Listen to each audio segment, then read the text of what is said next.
Las ecuaciones de Maxwell.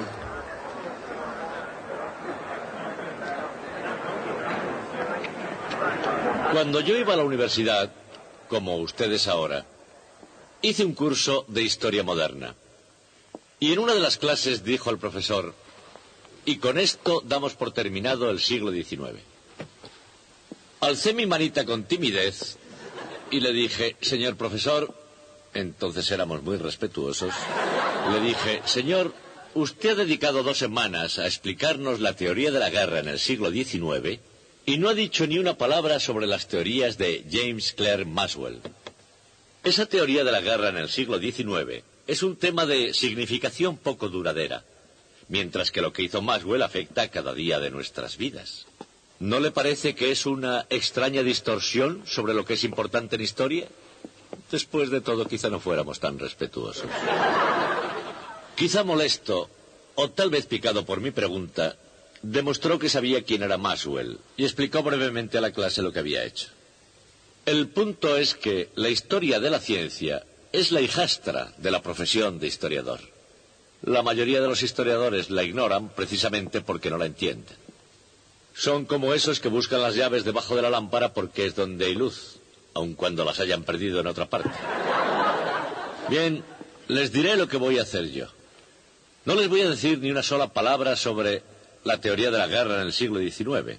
Lo que voy a hacer es hablarles sobre las bellas teorías de James Clerk Maxwell.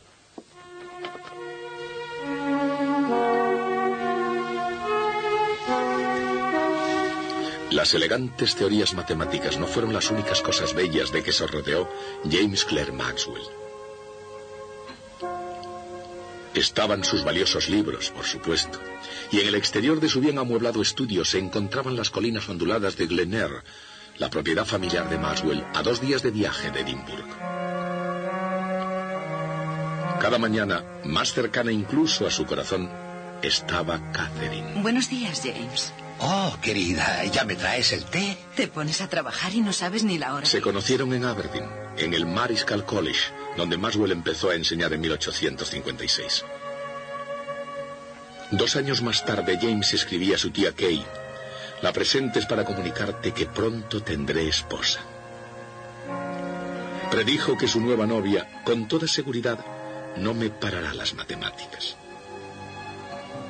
Y como ya era característico en todas las predicciones científicas de Maxwell, esta fue igualmente exacta.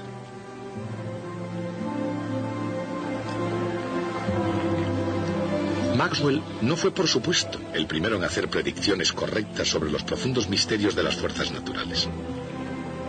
2 siglos antes, Isaac Newton ya había escrito un libro sobre el tema, pero tuvo que expresarse en términos de acción a distancia.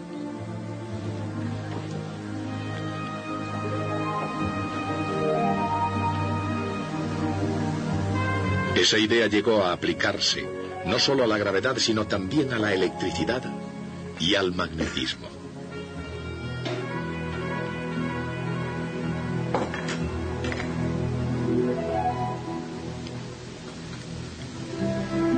Después, en la década de 1830, pisando los talones a los franceses Coulomb y Ampère, y sobre todo siguiendo la pista de Hans Christian Ørsted, apareció Michael Faraday. Se sentía fuertemente atraído por la electricidad y el magnetismo, y en agosto de 1831 ya tenía claro cuál iba a ser su camino. Faraday, tomando las cosas donde Ørsted las había dejado, confirmó que una corriente eléctrica puede producir un campo magnético. Y yendo más lejos todavía, demostró también que un flujo magnético variable puede crear una corriente eléctrica.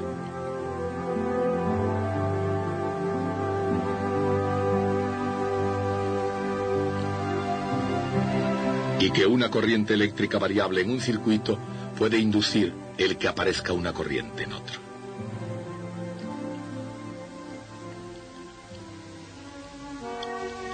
¿Este, James? Sí, ese, el libro de Faraday.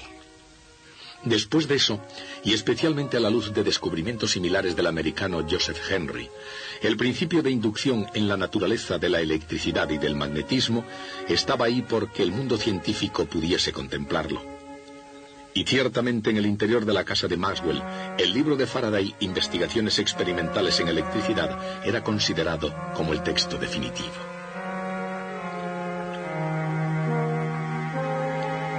Cuando se hizo con la obra de Faraday, Maxwell ya estaba preparado para sacar nuevas conclusiones, una habilidad que había desarrollado desde sus años mozos.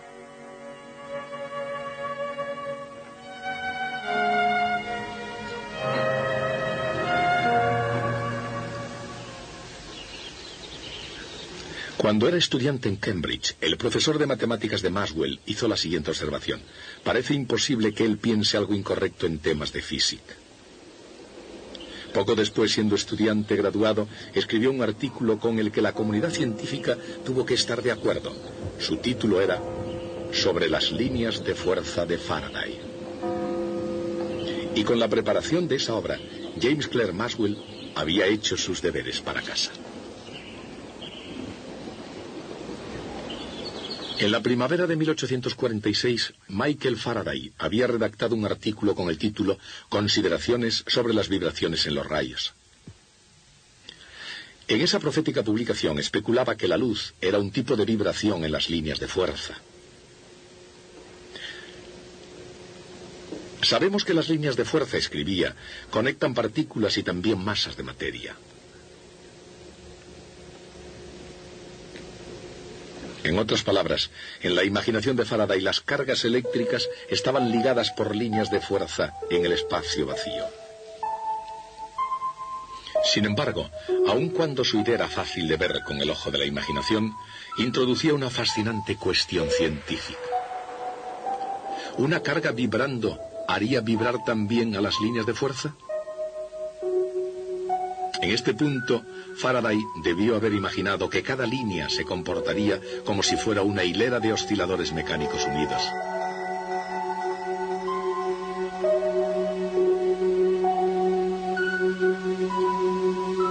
Y en ese caso, habría visto una perturbación propagándose a lo largo de la hilera, bien como onda longitudinal,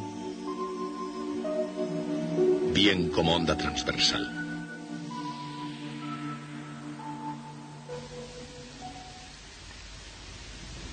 Independientemente de la forma que puedan haber tomado esas vibraciones en su imaginación, lo importante estaba en el hecho de que Faraday las había visto.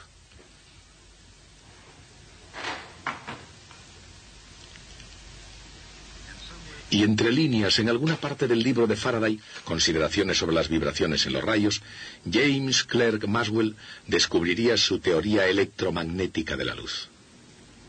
Sin embargo, antes de poder leer lo escrito por Faraday para posteriormente refinarlo y pulirlo con sus elegantes matemáticas, Maxwell tuvo que descifrar una pista decisiva.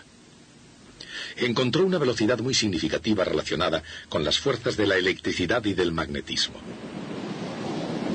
Cada onda tiene una velocidad característica que depende de lo que la hace viajar.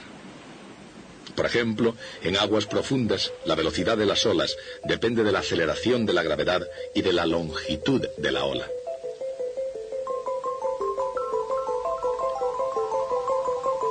En el aire, la velocidad del sonido depende de la presión del aire, así como de la densidad del medio.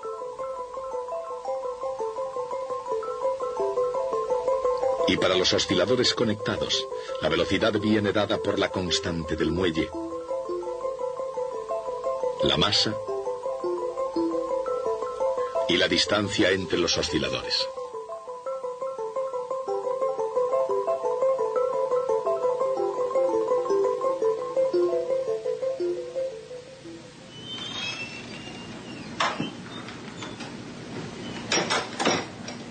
Había llegado el momento en que Maxwell se sentara a determinar la velocidad de las ondas en las líneas de fuerza de Faraday.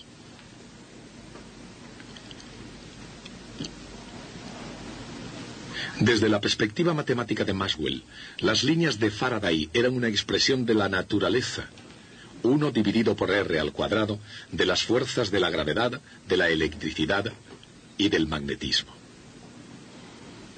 Y al mismo tiempo cada una de ellas tiene una constante específica.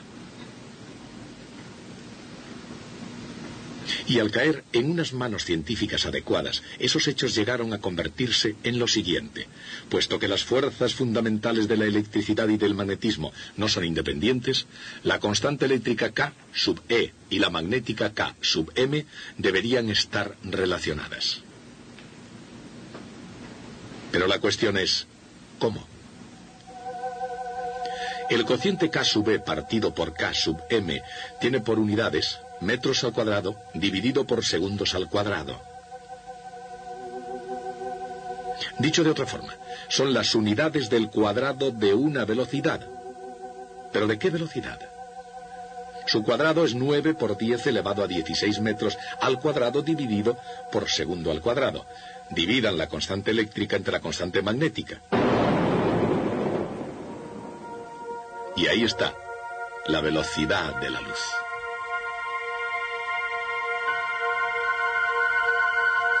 Fue un descubrimiento asombroso.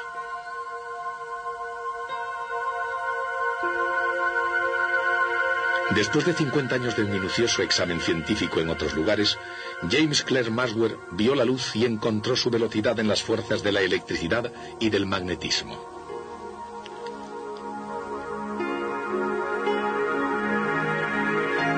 Pero no eran solo las fuerzas fundamentales lo que ocupaban la mente de Maxwell.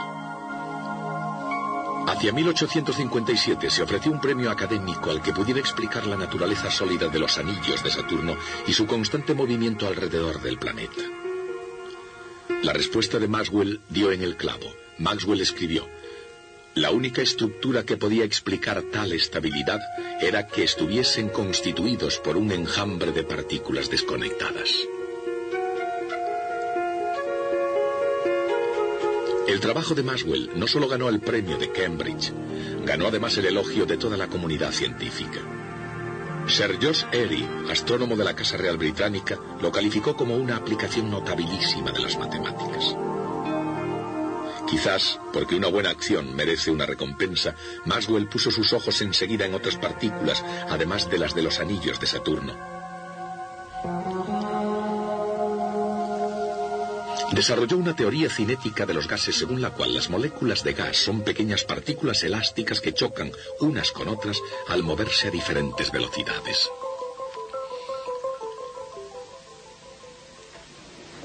Maxwell pensaba que toda investigación en física debería avanzar basándose, según sus palabras, en principios estrictamente mecánicos. Y esa creencia no solo llevó a Maxwell a su teoría de los gases, le condujo también a sus grandes logros en electricidad y magnetismo.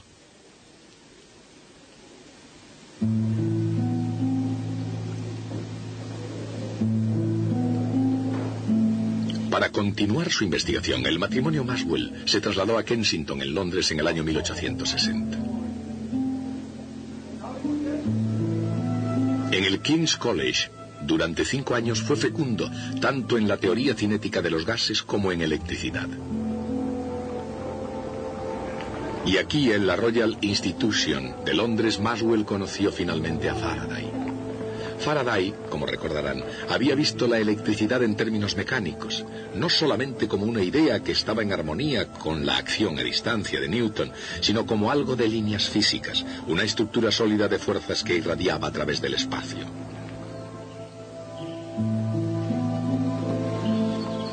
Maxwell afirmaría con gran admiración que Faraday había visto un medio allí donde los estrictos newtonianos no veían otra cosa que distancia. Maxwell añadió con agudeza: Faraday buscó el lugar de los fenómenos en verdaderas acciones que se producen en el medio. Como, por supuesto, más tarde se pudo ver, ese medio es el campo electromagnético, y ahí es donde la acción tiene lugar verdaderamente. Pero antes de que Maxwell pudiera captar el mensaje procedente del medio, tuvo que determinar si las ondas podían viajar a través de los campos eléctrico y magnético a la velocidad de la luz. Si era así, tendrían que obedecer a las 4 leyes de la electricidad y del magnetismo.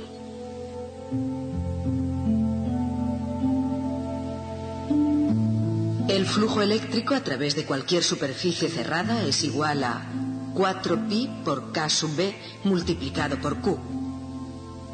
O Q dividido por epsilon sub 0, donde Q es la carga total encerrada por la superficie.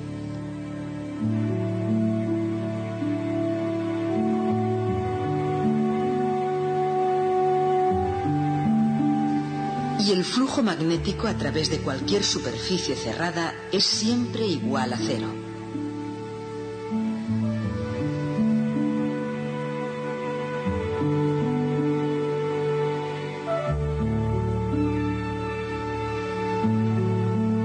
Estas son las leyes de Gauss de la electricidad y del magnetismo.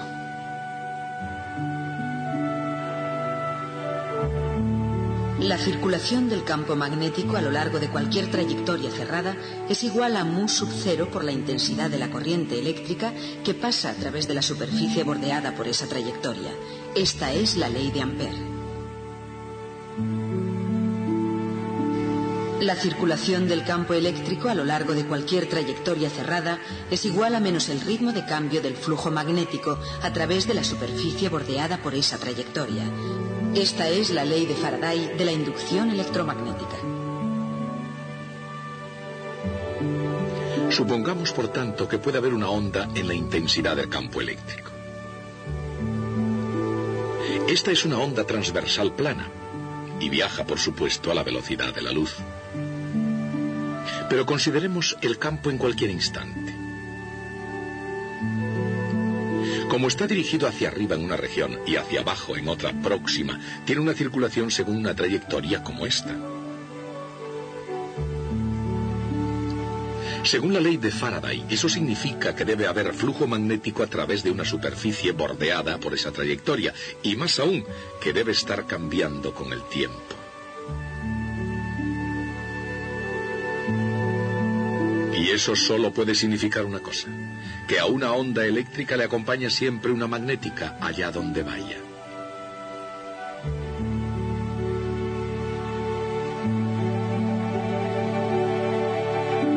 Pero, y aquí está el punto decisivo del problema, a su vez eso significa que en cualquier instante hay una circulación del campo magnético según esta trayectoria. Y según la ley de Ampère, eso solo puede ser verdad si hay una corriente a través de la superficie que bordea dicha trayectoria. Pero en el espacio vacío no hay materia ni corrientes eléctricas, así que no hay manera de escaparse del hecho de que, según las leyes de la electricidad y del magnetismo de los tiempos de Maxwell, no podría haber absolutamente ninguna ondas electromagnéticas en el espacio. La cuestión era esta: si las leyes de la física establecían que en un espacio vacío no podían existir ondas, ¿podría haber sido que, aunque fueran leyes fundamentales, de algún modo estaban incompletas?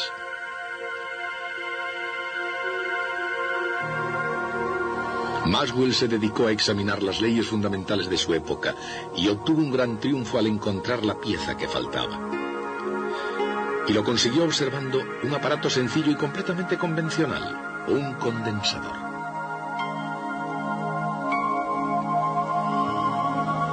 La circulación magnética a lo largo de cualquier trayectoria depende de la corriente eléctrica que atraviesa la superficie bordeada por dicha trayectoria.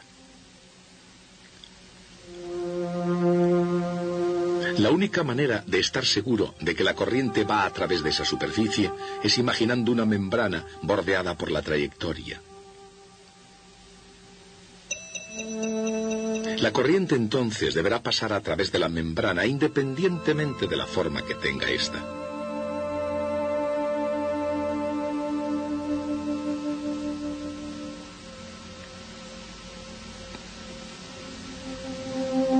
Pero esto ya no es cierto si la corriente va a un condensador. Entonces, aun cuando hay una corriente que circula, no puede haber ninguna a través de la membrana. Si eso es así, ¿a qué es igual la circulación magnética? Buscando una respuesta a esa pregunta, tomó una página del libro de Faraday. Cuando el flujo magnético varía, crea una circulación eléctrica. Y luego, según su costumbre, miró las cosas desde el otro lado. ¿Puede la variación del flujo eléctrico, se preguntaba, crear circulación magnética? La respuesta prometía una solución al problema del condensador.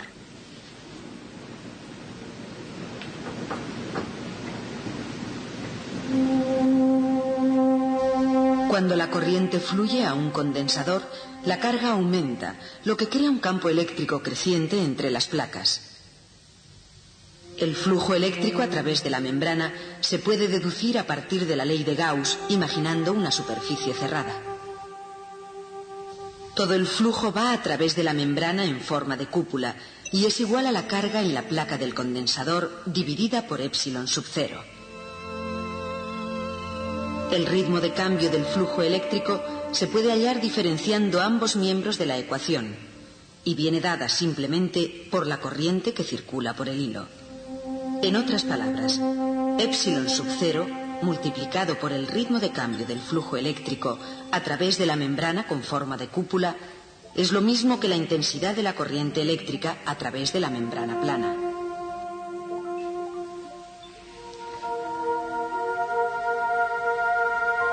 Este fue el descubrimiento crucial de Maxwell, la manera precisa como un flujo eléctrico variable puede generar un campo magnético como si fuese una especie de corriente eléctrica. De hecho, el propio Maxwell llamó a este término matemático corriente de desplazamiento. Dicho de otro modo, la circulación magnética a lo largo de una trayectoria cerrada viene dada no solo por la corriente eléctrica a través de la superficie bordeada por dicha trayectoria, sino también por el ritmo de cambio del flujo eléctrico a través de dicha superficie. Así es como Maxwell completó las leyes de la electricidad y del magnetismo.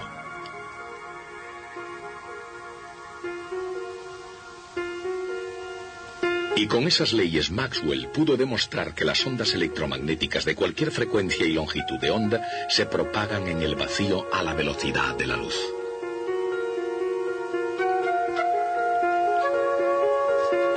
El descubrimiento de Maxwell, que en aquel momento parecía puramente teórico, llevaría a que las imágenes y sonidos del siglo XX se irradiasen a través del espacio no solo en forma de luz visible, sino también como ondas radiofónicas, microondas y ondas de todo el espectro electromagnético.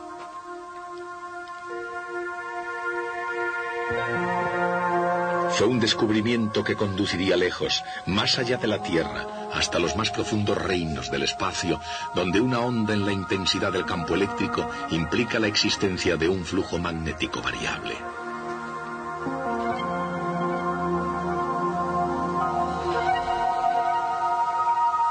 Eso significa que hay ondas en el campo magnético. Y eso es posible cuando hay variación de flujo eléctrico. Y es comprensible solamente porque Maxwell comprendió que los campos eléctrico y magnético se crean mutuamente cuando se mueven juntos en una onda a la velocidad de la luz. Y así siguen ambos campos, los dos a una, por toda la eternidad, propagándose por todo el universo. Y en esa luz, siempre a la velocidad de la luz, uno puede ver finalmente el poder y la gloria de las ecuaciones de Maxwell.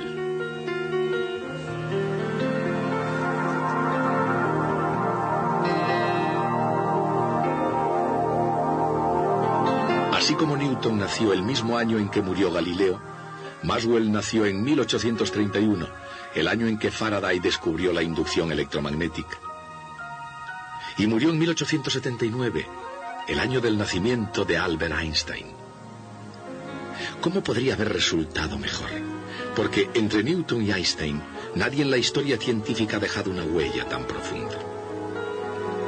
Maxwell se adelantó al perfeccionar y redefinir las leyes fundamentales de la naturaleza, y en ese proceso construyó un puente hacia la física moderna. Lo cierto es que Maxwell era una de las mentes mejor dotadas que la raza humana pudo producir durante el siglo XIX, y eso combinado con su espléndida educación de Cambridge hizo posible que pudiera lograr todo lo que se proponía.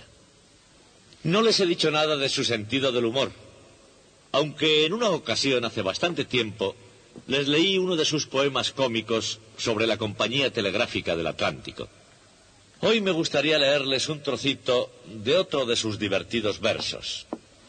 El poema está en este libro, que es muy antiguo, pero de mucho valor. No quisiera manosearlo demasiado, así que arrancaré las hojas. Así estoy más cómodo.